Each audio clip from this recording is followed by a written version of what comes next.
Hey everybody, TacticAngel back on the PlayStation 5 to have a look at another premium ship in World of Warships Legends. This time around we have the Tier 8 premium Japanese destroyer, Hayate.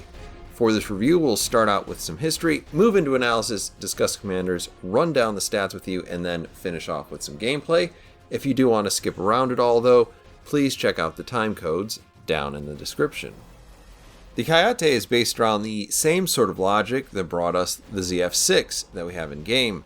Essentially, towards the end of the war, the Japanese began to work on what we have here called a 12.7 centimeter 50 caliber Type 1 naval gun, which would have been mounted on ships within twin turrets like you see on screen. Not necessarily these twin turrets though.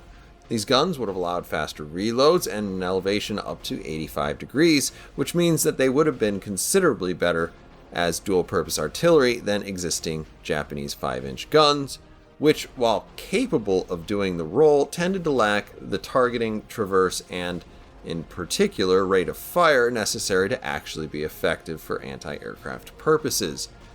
The rate of fire issue came from the Japanese artillery using two-stage shells, which meant that the shell and the charge were loaded separately, similar to shell and powder on a battleship, rather than as a shell with attached casing, like the Americans used, which gives those shells the appearance of a really, really oversized bullet. I know, technically round.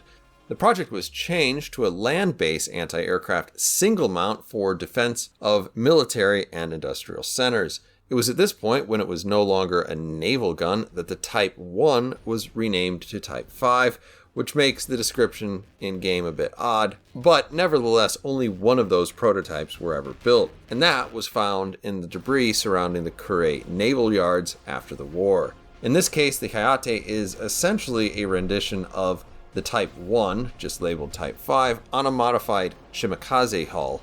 All in all, this splits the difference between 100% fantasy and a very reasonable thing for Japan to do had it not been losing the war as much as they were at the time this project got started.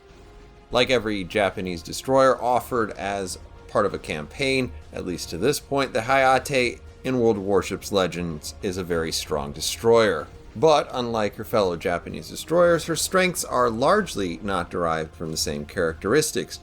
Only one, really.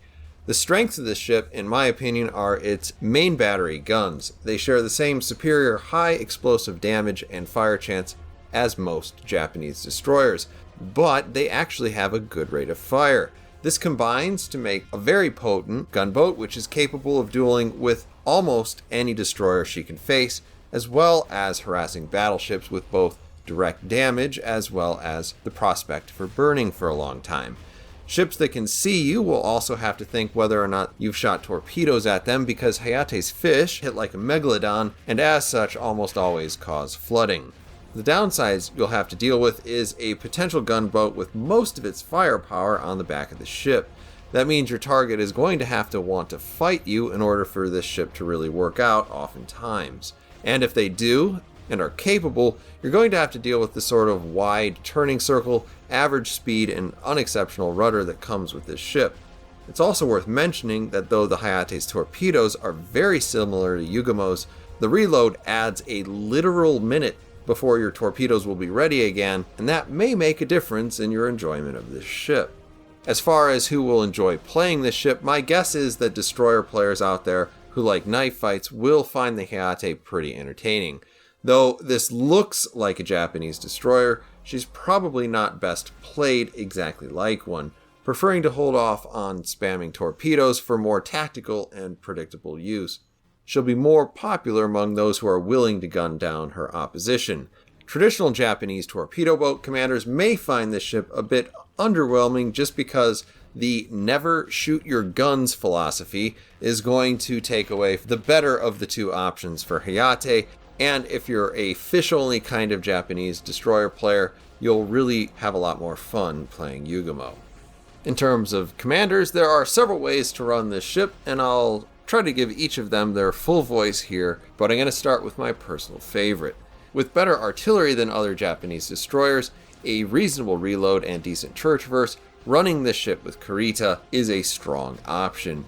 He will offer you advantages essentially in all of the things this ship is already good at, and whether you prefer perceptive or twist and track, you have two options for how you want to find your prey. Unfortunately, that means the out-of-the-box torpedo performance is probably about as much as you're ever going to get out of this, and his base trait is totally underwhelming, but overall, this works very well. The other primary destroyer commander for Japan is Raizo Tanaka. Everything here is really geared toward torpedo boats, torpedo damage, including your base trait. Thanks to destroy or be destroyed, in your fourth slot this can be pretty speedy. If you're dead set on playing this thing as a torpedo destroyer, this is your man. Again, your torpedo skills are going to be much more useful on Yugumo, so this will appeal to you mostly if you're mostly a torpedo guy, but are happy to mix it up if you have to. And it can be useful towards the end of the game in particular, but it seems like a pretty narrow slice of the populace based on how most Japanese destroyer players play the game. If you have to, or choose to use the base commander Togo, then your best options here are to run this thing as a torpedo boat with a second torpedo reload consumable. The best adjectives to describe this kind of philosophy include both ballsy and insane, but you can make it work. Of course, you're going to have to rely heavily upon your own skill to really make this work, and if you don't have enough or just aren't lucky enough, count on a busted rudder and or broken engine, which will probably end your game. As we jump into stats, I'll largely compare this to the small field of Tier 8 destroyers that we have at this point, and as always, the stats on screen are base statistics except for the concealment, which does include the camo that comes with the ship. As we look at survivability, the most important thing about a destroyer is its HP, and you can tell right off the bat that this isn't your typical Japanese destroyer. Most of those have kind of low hit points. Hayate is pretty dead center of destroyers that we have now, and if you don't count the Elbing, because that's really more like a cruiser that doesn't have a citadel, then it's actually about 1200 points high. Your armor is 6 to 20, nothing special, and no torpedo protection, which isn't surprising. Like other Japanese destroyers, your artillery is 6 guns in 3 mounts, 1 forward and a super firing pair to the rear. It also has the amazing high HE shells as Yugumo, same good 9% fire chance, as well as the uninspiring 10.7 kilometer range. Where you depart from your Japanese fleet is that you have a good turret rotation and, more importantly, very good reload at just 4 seconds. This combines to make you a very competent gunboat, definitely a contender in any gun battle, if only a bit awkward due to your rear turret arrangement. If you find a nice island or want to loiter in your smoke, you're also a top shelf fire starter. I haven't said anything about your AP here because I haven't found a situation where you'd really want to use it. It might exist, but I've never been that close to a Minotaur and survived. Your ship also comes with 2 sets of 5 torpedoes. The torpedoes individually hit like a ton of bricks, dealing 23,767 damage like the Yugumo. For whatever reason, these come with an extra kilometer of range over Yugumo as well, but the 153 seconds on the reload, you have a full minute of extra reload for what is otherwise essentially the same torpedoes. And Hayate limps in with only average torpedo damage over time. Average isn't bad, so you could lean into these, but again, your guns are quite good.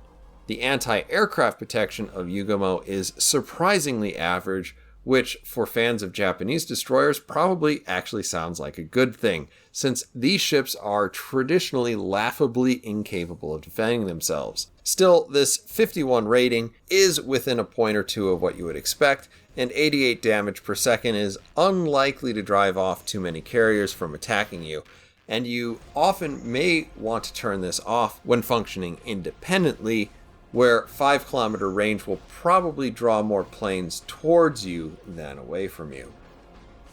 Though far from exceptional in the maneuverability department, Hayate has fairly average speed, clocking in at 37 knots.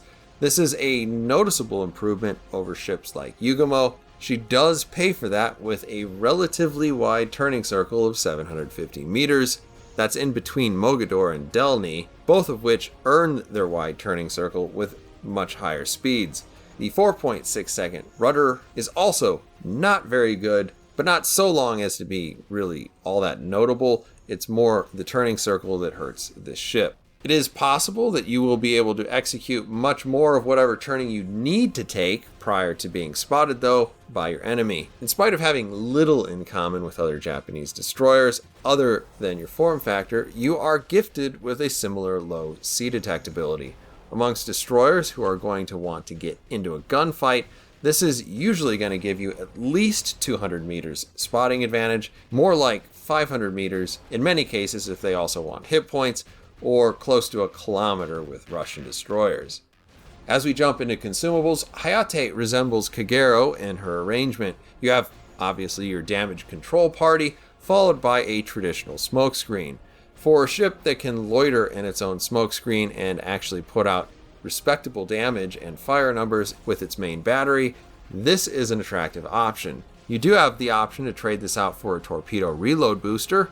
This is, like on Kagero, a bit of a risky play since that offers you no refuge from carriers, those faster ships out there who are desirous of a fight, and obviously your own mistakes. But arguably Hayate benefits from this consumable more than other destroyers since you're reducing a reload that might otherwise be 153 seconds. And for whatever she lacks as a torpedo boat, normally that damage when you need it can be attractive, even when it reduces the usefulness of your guns. Finally, you've got a speed boost, which functions exactly how you would expect it to. Press button to make boat go faster. Alright, and as we get into the game, we're going to be on Sleeping Giant. We're going to go ahead and put up my Hayate commander right as we start the game. As you can see, we're using Kurita here. I have used this in a couple of different capacities. I really do like both options for guns in slot 4. One of which makes you a little bit better at dealing with destroyer-on-destroyer engagements. The other makes you a little bit more of a long-range harasser. I'm trying to play this a little bit more like a harasser just because if you get those fires, and they put them out, and then you get a flood, it lasts forever. It's easy to get floods in this thing. And also, it's not something that I traditionally do, so I wanted to give it a little bit more of a try than I usually do in my videos. I know I'm a little bit known for my offbeat choices, but this is me trying to play outside of even my own boxes, which are already outside of, I guess, most boxes. So it's a box outside of a box. Outside of a box. Something. Anyway, none of this makes any sense. What we're doing here is we're moving towards the middle of the map because we've got 3 destroyers on our team. 2 of us started on the east side. I decided, since I was close, I would go into the middle just to make sure nobody easily takes B. That would make me feel very sad. We're going to immediately learn a lesson about Hayate here, which is I started reacting to that. You saw me slow down. We tried to get out of the way of the torpedoes, but thankfully, due to, I guess we'll call it mostly skill, they missed us. We were otherwise probably toast, but if you're used to how most gunboat destroyers handle, this is a little sluggish, and it can be a little dangerous when you're trying to get out of the way of a torpedo in particular. Now here we're following in a torpedo. Obviously I'm using a different control set than most people do, but we watch that go all the way to the end. And Friedrich de Grosse gets 1 torpedo hit off of the bow. Not superb, but we do get a flooding, which he obviously immediately puts out. Now, we do have about 12 seconds before engaging Friedrich de Grosse makes any sense. but what I'm trying to do is actually get in front of him, because German battleships, though they do have really good secondaries, don't have really good secondaries straight ahead. So, as you can tell, the further that we get to the side of that ship, the more that we see that his secondaries are actually engaging. We're taking more shots from those little pew-pew-pews, and obviously, though not a big threat to most ships, they do tend to do full damage to me. I'm trying to gauge whether or not we're actually going to hit him. I'm feeling pretty good about it, so I'm turning back in. He can't really do a lot about that because we already got the first flood, we got a fire, and now another flood, and you can just see he's bleeding out. We get our first kill of the game. Pretty happy about that. Our team is up 2 ships to 1, at least in terms of overall kills. Now, I should be at least as good out there as I was just a moment ago. At least that's my take on it. So I'm going to go ahead and sail out here knowing that there's, just a battleship. We have spent enough time that we're going to get our first set of torpedoes back. And you can see we have another minute. Jeez. On the reload for the second. So I'm not in a huge hurry to get rid of these fish. And this is not a ship for folks who shoot torpedoes willy-nilly. I'm going to guess, based on what he's done so far, that his plan is to start accelerating. I'm going to go ahead, send those, and move into B. It does look like the other destroyer over there has some torpedoes out on him also. I'll see if I can't convince him to burn a Damacon just in case one or the other of us actually manages to hit him, but doesn't kill him.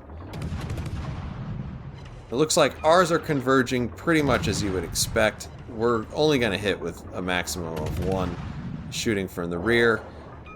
Other destroyer gets 2. We get the last hit point, maybe more than 1 hit point, but not a lot more.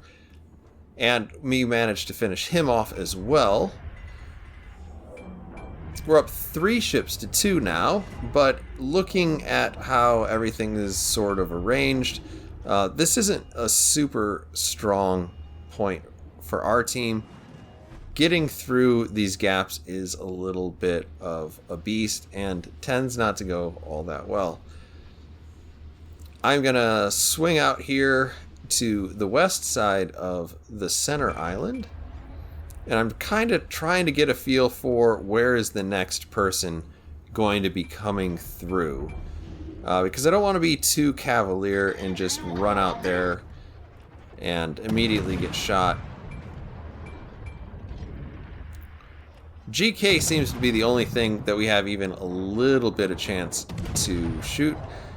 So we start doing that. We're not immediately landing amazing damage. We got a couple of hits there. We're obviously aiming high on superstructure at this point, and even then, at the tallest part of the mountain, it doesn't make a lot of sense to totally ruin our hit percentage.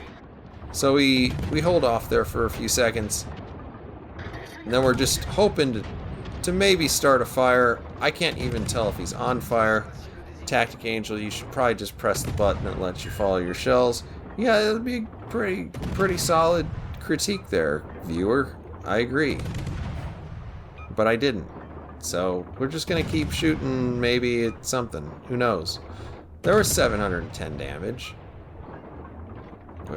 What are you guys complaining about?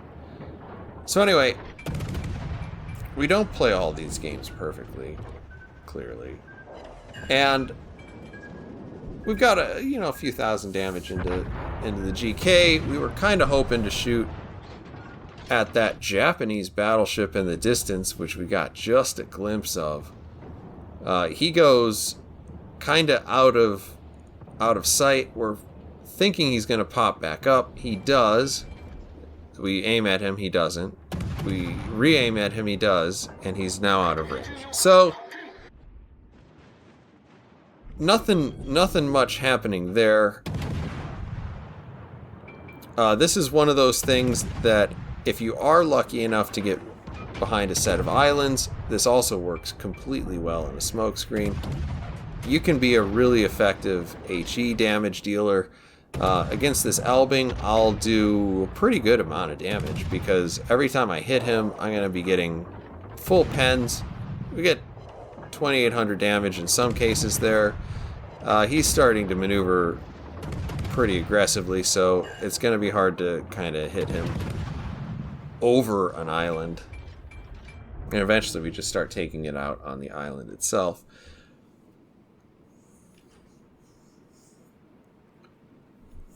Now, in spite of our early lead, we have managed to squander this a little bit. We're down to 4-4. Sometimes this is kind of a problem for teams that are winning too hard early in the game. They get a little too confident towards the 5-minute mark and manage to throw a lot of it away. We're going to open up on that Minotaur knowing that he can't get his guns around on me in time to shoot me before islands and smoke get in the way. I'm thinking I would like a shot on that GK. Things are not going well in terms of making the targeting system work, so we again punish the island. That one was a little bit more intentional. Now the unfortunate thing is you can see we're radared now. And the sad thing about me being radared is that there is another Hayate on my team who is also radared, so they know that both of us are over here. And while I'm talking about that, our team has gone down on ships, which means that we're going to start to have to play this intelligently. I start to consider whether the Minotaur is either going to turn all the way in or all the way out. So I put some torpedoes out there just to serve as kind of equal parts dissuasion and equal parts could you please die. He takes neither of those options, which is also fine. And he starts driving in a different direction. Obviously we have the Grosse Kurfürst, who is still floating around out there, and our two remaining ships that aren't the dual Hayates over here to the north. Now we know that the Minotaur has used its radar, so it doesn't make a lot of sense to get too afraid of it. We can stay for at least a couple of minutes, maybe a minute and a half, maybe two, kind of in the same area as he is, provide spots, and potentially push a little bit the two enemy destroyers. I expect with one of them being an Elbing that he would be happy to fight just about anything.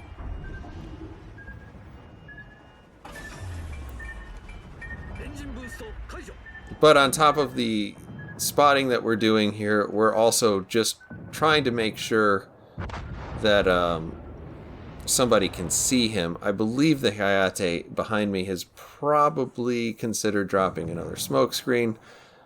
And then we see, of course, one of our destroyer enemies out there as well. We're kind of playing RPF here, which is this indicator on the top of the screen right now. That's telling me where the closest ship is. Just thinking that it might be picking up the other DD.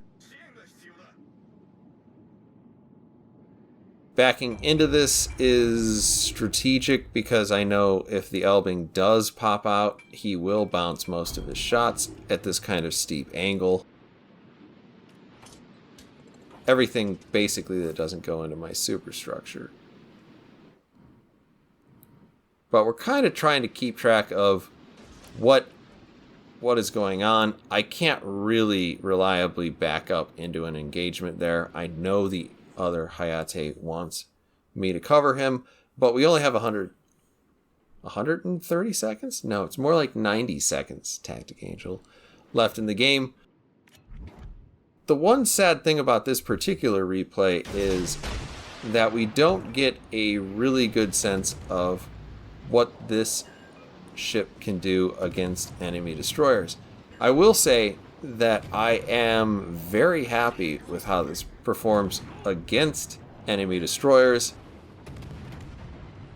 as well as offering a very potent torpedo performance. It's hard for me to really judge nowadays what is or isn't going to overperform in this game.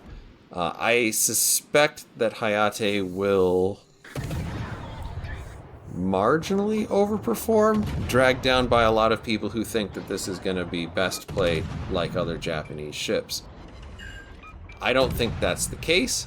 I think that for the most part, you're going to want to go out there and consider this a gunboat. And if you consider it a gunboat, it should be pretty good as long as you don't go up against like world-class gunboats and the types of players who really want to play world-class gunboats as the prize fighters that they really are. Now, as the last couple of seconds tick down, we do get the third to last enemy ship, and we manage to finish out the game with an even 96k. Not too terrible. So anyway, closing thoughts on Hayate. I actually really kind of like this ship, which is a rarity among Japanese destroyers, most of which I find profoundly boring. The reason that I do like this ship, though, is because it isn't like other Japanese destroyers. Sure, it can pump out some major torpedo damage, particularly if you land all of your shots, but since my crystal ball is broken and some people don't drive where I want them to drive, sometimes I miss. Instead, what I get here is a pretty enjoyable ship that I can turn into an almost top-tier gunboat. The way I'd build the Sumner, and considering my American bias, I'd still probably take that ship most of the time, but this offers a bit of variety, and the way that other Sumner players play, like in my very first game, I'm almost certain that I saw someone in the course of 2 or 3 salvos, which is only about 10 seconds, go from surprised to confident to afraid just in the way that his ship moved. And that's kind of fun. It's not something that you get out of most Japanese destroyers, and it does give you a reason to have Kurita leveled up. So all in all, those are my thoughts on the Hayate. Let me know what you guys think down in the comments.